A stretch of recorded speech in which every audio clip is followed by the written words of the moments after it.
recolher então os nossos pensamentos. Desejo a todos um excelente domingo.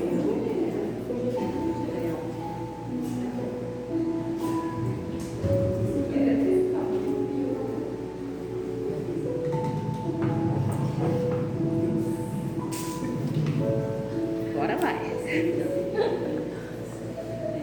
Bom dia a todos. Que todos sejam bem-vindos a esta casa. Que nós possamos neste domingo, hoje, receber o alimento para a nossa alma, alimentando, nos dando a alegria para a nossa jornada, para alimentarmos a nossa semana, nos dando toda a energia necessária para o nosso movimento, para o nosso crescimento, para a gente evoluir cada vez mais com o Evangelho de nosso Senhor Jesus Cristo, nosso amado Mestre, nosso irmão maior, que sempre deixa as suas palavras onde quer que a gente esteja, sempre deixa umas dicas para melhorar a nossa vida, para deixar a gente cada vez mais alegre, mais feliz. E a gente percebe que com Ele, com Jesus, o nosso fardo é sempre mais leve. Por isso, Ele sempre nos convida a juntar e sermos unidos sempre com a sua palavra. E aqui, no Joana de Ângeles, hoje, no domingo de manhã, vamos convidar a nossa amiga Rita, envolver ela, para que ela possa falar as palavras que vão tocar o nosso coração no dia de hoje. Graças a Deus, graças a Jesus.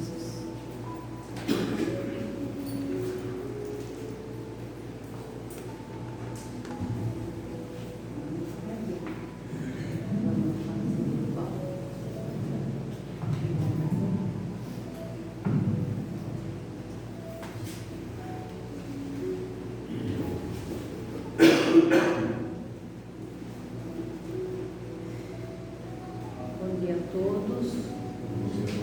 Eu gostaria, antes de iniciar o nosso Evangelho, de aproveitar que hoje é o primeiro domingo do ano, né? Primeiro domingo de janeiro, e desejar a todos um ano de paz, um ano de amor, né? Buscando cada vez mais, como a nossa irmã Shirley falou, o alimento na casa espírita, né? O corpo precisa do alimento material, mas precisa também do alimento espiritual. Ontem foi dia de Reis, foi o dia de ainda troca de presentes, né? Mas, segundo a lenda, até o dia 30 de janeiro podemos ainda trocar presentes. Vamos trocar, então, vibrações positivas de amor, de paz, né? Lembrando dos 3 reis magos que foram visitar Jesus e levaram os presentes para Jesus, vamos levar para os nossos irmãos pensamento positivo, ensinamentos, dividir o que temos de bom, os nossos conhecimentos, né? Para cada um receber a bênção divina, o entendimento divino, né? Alguns dizem que os 3 reis magos são lendas. Não são não, viu? São reais, e os corpos deles estão enterrados numa catedral em Colônia, na Alemanha. Shirley deve conhecer, porque ela está sempre indo para lá, então ela deve conhecer, né? Então, vamos procurar nesse ano plantar o amor, plantar a paz, a união, né? Nas famílias, nos amigos, no nosso trabalho, por onde a gente passar. Seja numa fila de banco, numa fila de supermercado, vamos cultivar a paciência, vamos cultivar o amor, a alegria, né? E a doação, gente, doar cada vez mais. Quanto mais doarmos ao próximo, mais a gente recebe do plano espiritual. Se a gente doa 50, nós recebemos 150, né? De bênção em nossas vidas. Vamos pensar nisso Não vamos também só doar por receber, vamos doar por amor a Jesus, e divulgar cada vez mais o Evangelho desse mestre querido.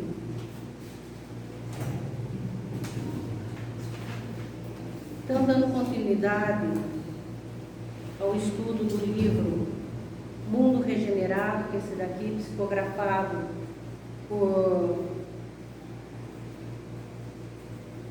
ditado por Joana de Ângeles e psicografado por Divaldo Pereira Franco. Antes de iniciarmos, a nossa irmã Joana, um espírito que irradia ternura, sabedoria, despertando-nos para as vivências do amor na sua mais elevada expressão, mesmo que para vivê-la seja-nos imposto grande sacrifício. A gente sabe, que a nossa caminhada não é fácil. A nossa caminhada aqui nessa grande escola é uma caminhada de altos e baixos, de tristezas e de alegrias. Então, por isso que a gente pede para cultivar sempre em nossos corações a alegria. Então, diz assim no capítulo: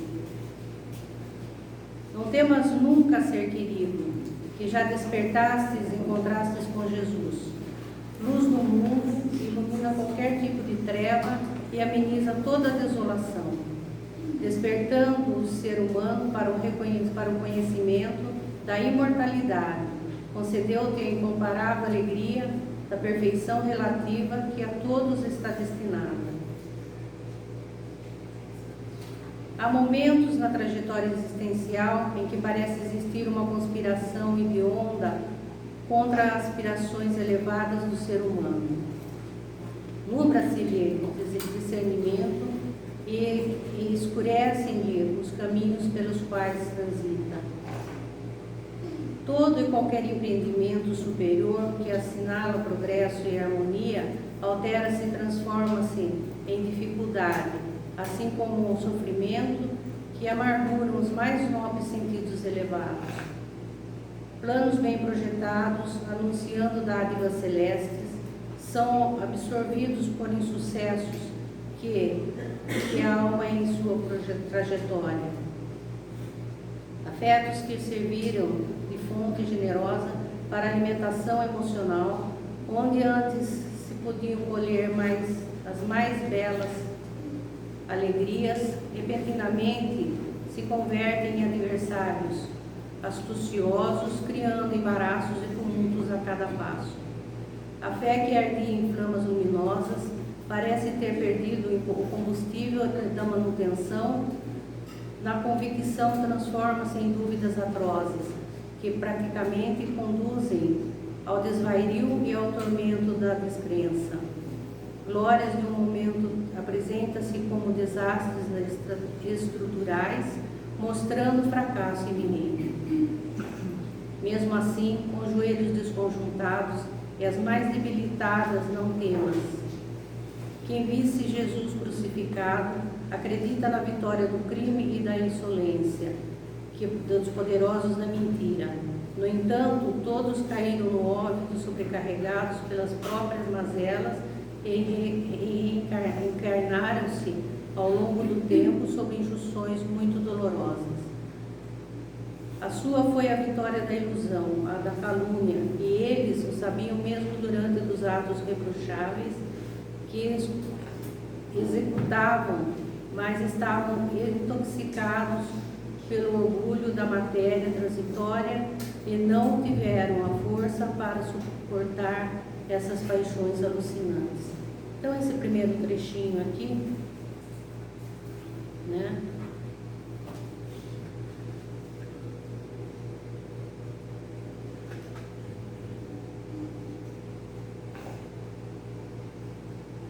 nos fala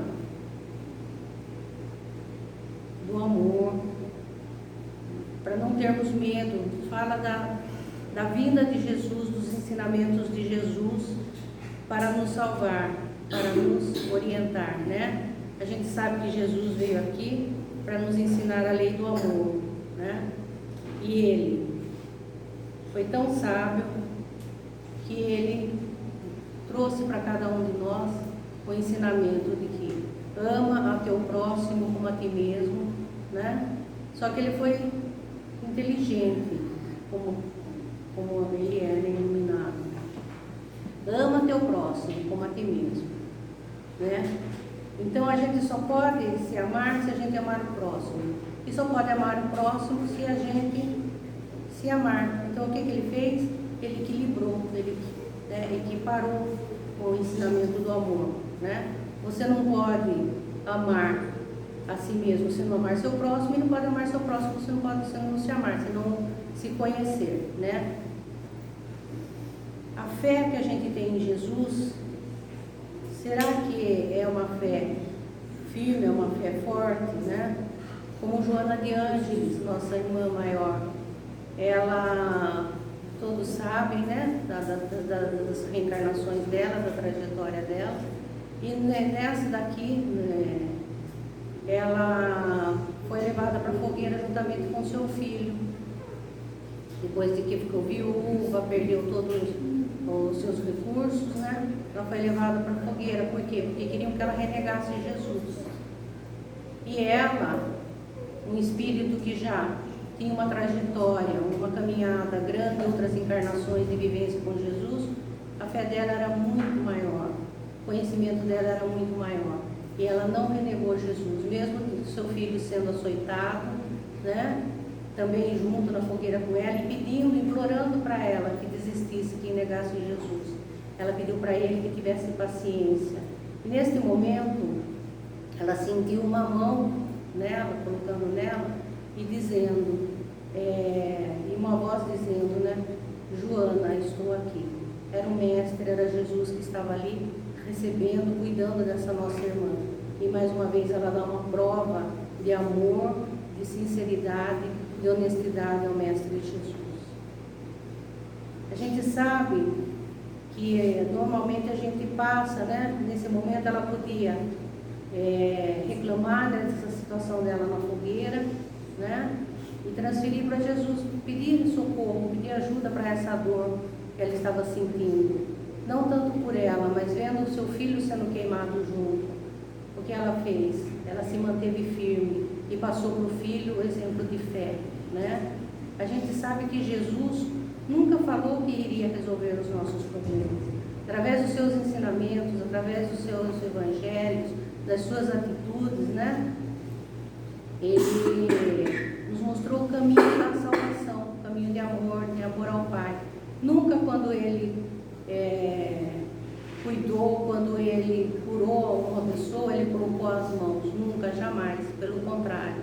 Sempre ele pediu para a pessoa que caminhasse, que a sua fé se fizesse presente naquele momento, né? Bem como ele entra numa cidade e tem um cego sentado na sarjeta com uma capa nas costas, e o cego pedindo, implorando a ele a cura, que voltasse a enxergar.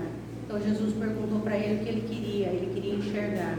Aí Jesus falou para ele, tira a capa, que a capa naquela época era o símbolo da pobreza, da invalidez, né? Mas que também a gente pode interpretar essa capa no nosso passado, as nossas reencarnações, né? Então tira, deixa para trás, né? E tem um caminho novo, trilha esse novo caminho, né? Vai em busca da libertação, em busca da luz. Aproveita essa oportunidade nessa caminhada terrena, né? Nessa grande escola que estamos vivendo. Não vamos deixar passar minutos na erraticidade, né? E perdermos essa nossa encarnação. Vamos lutar, né? Mas eu tenho outras encarnações, eu trago karmas. Jesus não falou que era para você carregar, arrastar seu karma. Ele pediu para deixar de lado, quietinho, guardado, né? E nova oportunidade. Como que vai ser? Você livre, você liberado? Só Deus sabe, só Jesus sabe, e o seu coração. O que você está vivendo agora, você já tem ideia do que pode estar acontecendo, né? No futuro, no seu futuro. Porque você olhar agora no presente, você já consegue identificar qual vai ser o seu futuro, né? Pelas atitudes, né? Não é você, nós, né? Eu estou dizendo vocês, mas para nós, para todos nós, né? Então eu sei como eu vou acordar amanhã, como eu vou acordar depois, por quê? Pelos atos que eu estou tendo neste momento agora, né? Então Jesus, ele lida com as nossas emoções, né, através dos evangelhos, dos seus ensinamentos, para nos auxiliar a alavancar, a progredir, a subir essa escada dessa escola, né? Conseguir a luz o mais rápido possível, depende de nós, né? E o temor é frequentemente associado à falta de confiança em Deus e à ausência da fé. São muitos os nossos medos. Nós temos medos de bicho, nós temos medos de escuro, nós temos medo de desafios, de quebrar paradigmas, né?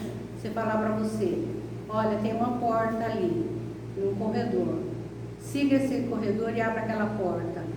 Você vai com segurança? Normalmente não, né? Normalmente a gente segura. Mas o medo é necessário, mas não é excessivo, né? A gente tem que buscar os conhecimentos, a gente tem que buscar a nossa luz, o nosso fortalecimento, né? Então é muito importante a gente ter confiança, né? E o medo de nós mesmos? Eu acho que esse é o pior de todos, né? Será que a gente se conhece 100%? Né? Vamos deixar uma interrogação aí, né? E outra coisa que é muito comum a gente ter medo da mediunidade, principalmente os pais da gente quando somos pequenos, né? Eu digo isso porque quando eu era pequena eu dei muito trabalho para minha mãe. Ela não tinha vivência no espiritismo e eu comecei já era sonâmbula, eu via as coisas, eu falava, e ela tinha muito medo de mim, tanto que quando ela ia dormir, ela pegava a chave da casa inteira e escondia embaixo do travesseiro, para não ter perigo de eu sair para a rua, porque se tivesse um espaço eu saía mesmo, né? Aí tem pais que veem que a criança está falando alguma coisa, bate, xinga. Então a mediunidade é muito delicada, tem que tomar muito cuidado, principalmente das crianças. Dos adultos, a gente corre atrás e vai, né, no tempo certo, a gente vai, se esforça e vai se encontrando, vai entendendo, vai conhecendo através dos estudos, né? Agora da criança não. Então é muito importante que as mães fiquem atentas a essas atitudes das crianças, acreditar quando a criança fala e buscar ajuda. Não quer buscar ajuda espiritual, não quer buscar ajuda numa casa espírita, então procura um terapeuta, né? Procura um profissional da área, mas essa criança não pode ficar sem assistência, muito menos ser repreendida. Tem mães que chegam a bater nas crianças, né? Então isso daí tem que tomar muito cuidado para não criar um trauma e bloquear, né, esse médium no futuro, né? Eu não fui bloqueada, porque minha mãe só escondia as chaves de mim, né? E tinha medo. Mas mesmo assim, chegou um dia, coitada, ela estava tão sem paciência comigo, que ela pediu para a vizinha me levar no centro espírita. Eu tinha 8 anos. O que aconteceu? A mulher falou que eu tinha mediunidade, eu ia saber o que era mediunidade. Fui saber só depois de adulta, né? Mas mesmo assim, ela, de uma certa maneira, ela tentou me ajudar, né? Sem conhecimento, só que ela não quis participar pela posição dela, ela vinha da religião católica e antigamente, né, existiam muitos preconceitos. Era complicado para a pessoa se libertar, né, dos dogmas católicos, né? Hoje já é mais fácil, as informações são bem maiores, né? O meio de comunicação está ajudando muito e trazendo para cada um de nós, né, o estudo de bandeja nas nossas mãos. Olha, está aqui, abre o YouTube, são milhares de palestras, né? Então não estuda hoje quem não quer, não transforma hoje quem não quer. Eu não estou dizendo que a religião espírita é melhor, nada disso. Eu estou dizendo a parte de estudo, a parte de crescimento espiritual. Cada um busca de acordo com o seu entendimento, né? de acordo com a sua necessidade. Nós aqui nos encontramos no kardecismo. O kardecismo nos traz muitos ensinamentos, né? Nos abre os olhos para muitas e muitas situações. Então, nós somos agraciados por Deus, né? Aí a gente pega a parábola em Mateus dos talentos, né? Olha, eu estou estudando Espiritismo, estou caminhando, vai estudar até desencarnar e não estudou tudo. Não estudou tudo. Aí a gente vê, um ganhou 5 talentos, um 3, acho que 2, né? Bom, 3 ou 2, e o outro 1. Esse que ganhou 1 talento, o que ele fez? Por medo ele enterrou. Ele teve medo de usar aquele talento, multiplicar, né? Aquele valor dele. Então, será que nós não estamos fazendo o mesmo, enterrando os nossos talentos, né? Às vezes a gente vê eu vou usar com a Casa Espírita porque nós estamos aqui. A gente chega na Casa Espírita, o coordenador, vou chamar de coordenador também. Aqui nós não temos cargos, né? Mas para entendimento eu vou usar. O coordenador chega e convida aqui a nossa amiga. Viu? Nós temos uma vaga para palestrante. Você aceita? Não vou fazer, não quero, não vou estudar, não tenho tempo. A gente arruma 1000 desculpas para não pegar uma atividade na Casa Espírita. A gente enterra o nosso talento, né? Mas por que você não quer? Eu não quero porque fulano faz melhor do que eu. Normalmente a gente se compara ao outro nessa situação.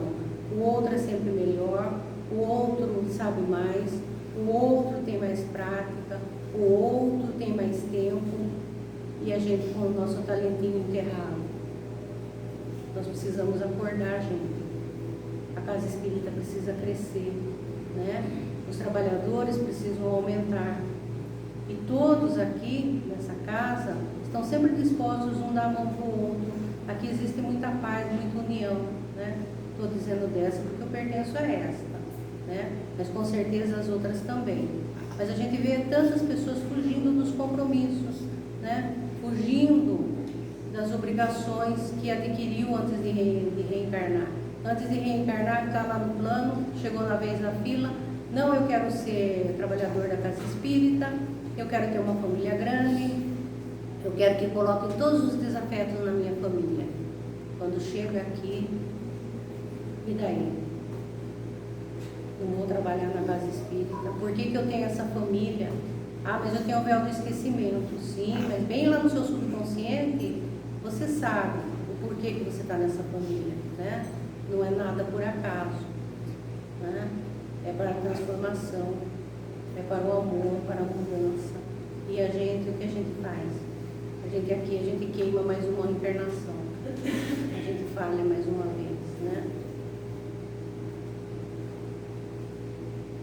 Tem uma situação, né, do medo, que nós estamos aqui falando do medo.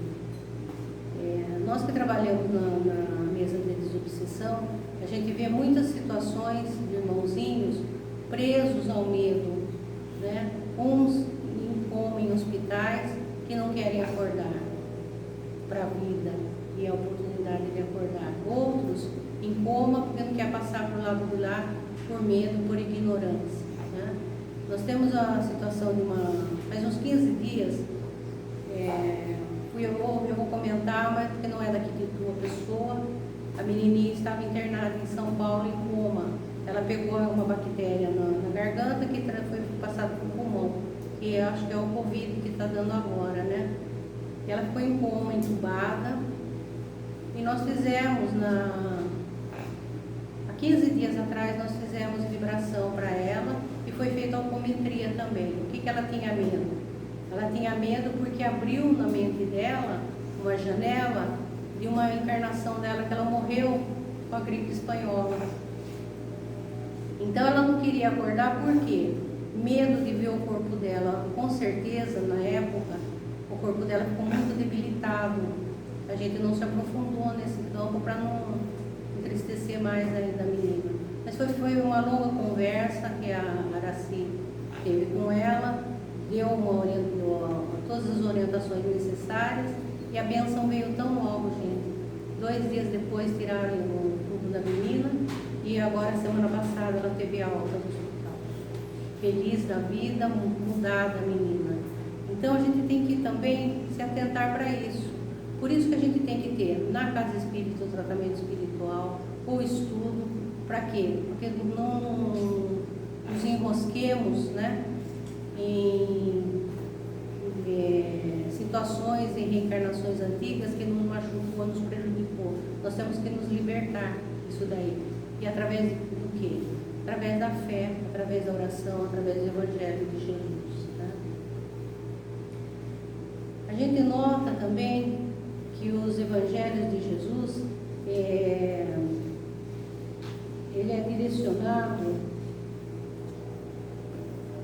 aos que se omitem, né? Direcionado aos que se omitem, aos errantes. Mas se a gente pegar cada personagem dos Evangelhos, no estudo, a gente vai indo, a gente acaba se comparando com algum deles. Sempre a gente vê, né, tamanha perfeição de Jesus, o amor de Deus, que a gente às vezes acaba se equiparando com um personagem do Evangelho. Nossa, esse Evangelho parece que foi feito para mim. Não é isso que acontece? A gente tem sempre essa sensação, né?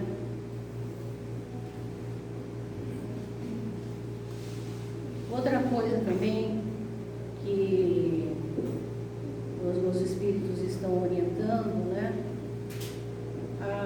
O problema das mulheres, né, que estão sendo agredidas, assassinadas, está aumentando cada vez mais, né?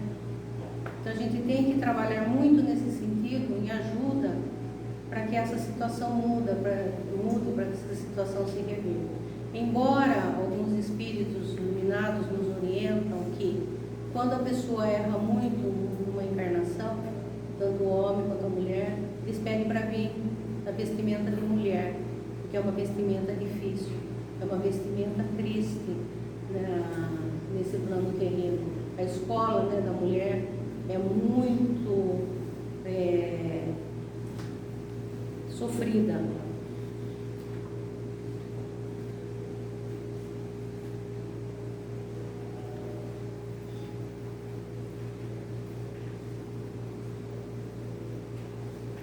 Então, dando continuidade aqui, nunca temas nada, mesmo que te sintas fraco e talvez inútil. As energias te chegarão provenientes daquele a quem elegestes como teu Senhor. Quando percebes que te perseguem em razão da tua especial conduta, não temas ameaças, porque o teu amo te defenderá, e no momento oportuno. Serás, de certo modo, um estrangeiro. Nesse momento, de espertalhões e aventureiros. Tu sabes que aqui estás em aprendizagem, em renovação, um caráter de edificação e uma sociedade justa melhor. Certamente não encontrarás aceitação daqueles que estão a serviço da degradação e da ignorância. De alguma forma, já estivesses em um momento passado como eles no presente. És feliz porque já despertastes para a realidade e te encontras em ascensão penosa, mas libertadora. Confia, mesmo que outros ao teu lado desertem ruidosamente ou fujam do sigilo. Realmente é uma pena, mas recorda que aonde vá, eleva-se a consciência vibrando em processo de libertação da anestesia. Este é um período cruel, sem dúvida, mas ele foi construído pela tua e outras insensatez do pretérito. Não receies esses efeitos que reproduzem novos valores, semeia amor, que aflorescerá os teus sentimentos de busca da felicidade. Né? Então a gente tem que se libertar de situações, de mágoas, de intolerância com o próximo, né? Tem uma historinha que tinha um monge meditando com seus discípulos e veio alguns rapazes, passaram por ele, acho que alguns já conhecem essa historinha. Provocaram o monge, eles permaneceram em meditação. Eles foram voltar, xingaram o monge permaneceu. Assim por várias vezes, eles provocaram o monge e o monge permaneceu em meditação. Aí um dos seus discípulos perdeu a paciência e falou assim: monge, eles passaram, xingaram, cuspiram, maltrataram o senhor se manteve firme em meditação.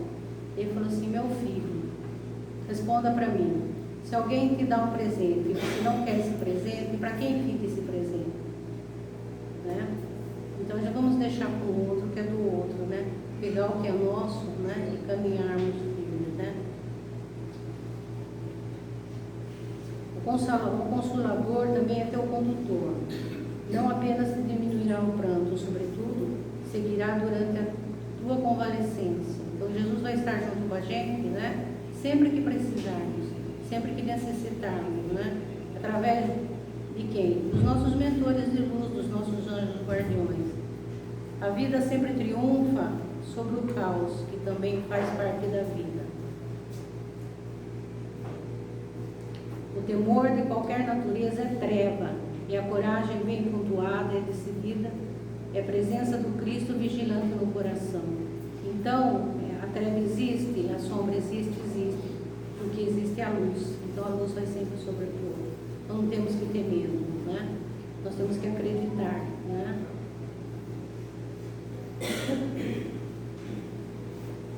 Então, eu gosto sempre de ler essa frase de Emmanuel que ele passou por Chico Xavier.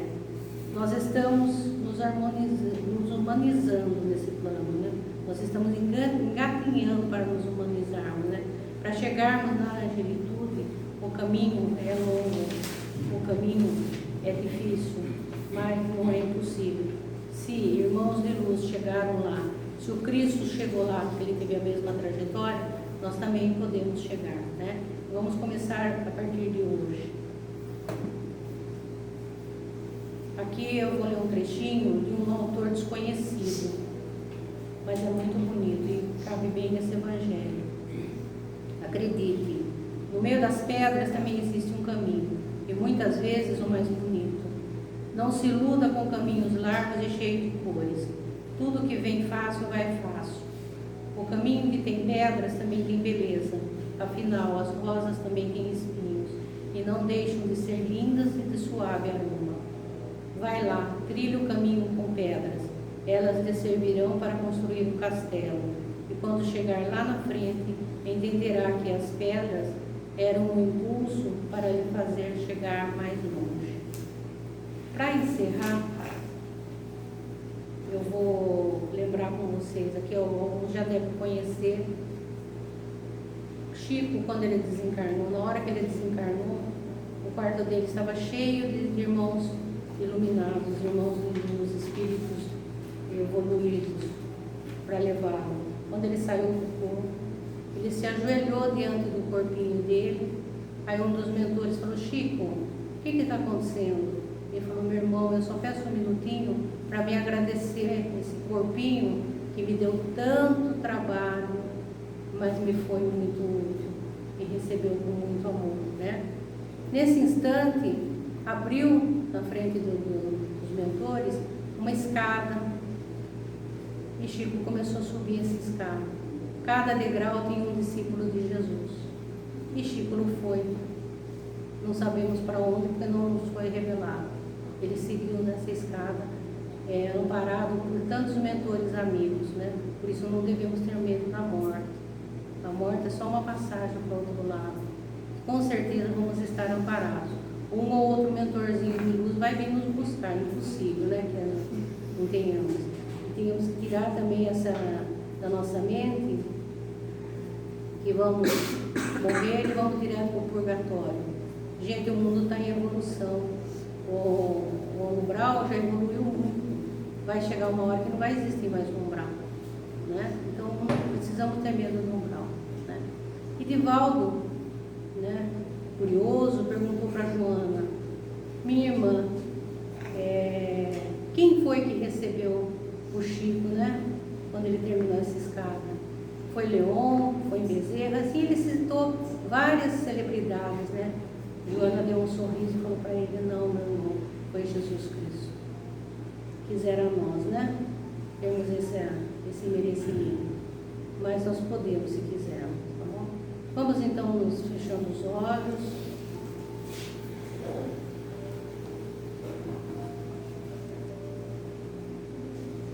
Mentalizando Jesus à nossa frente,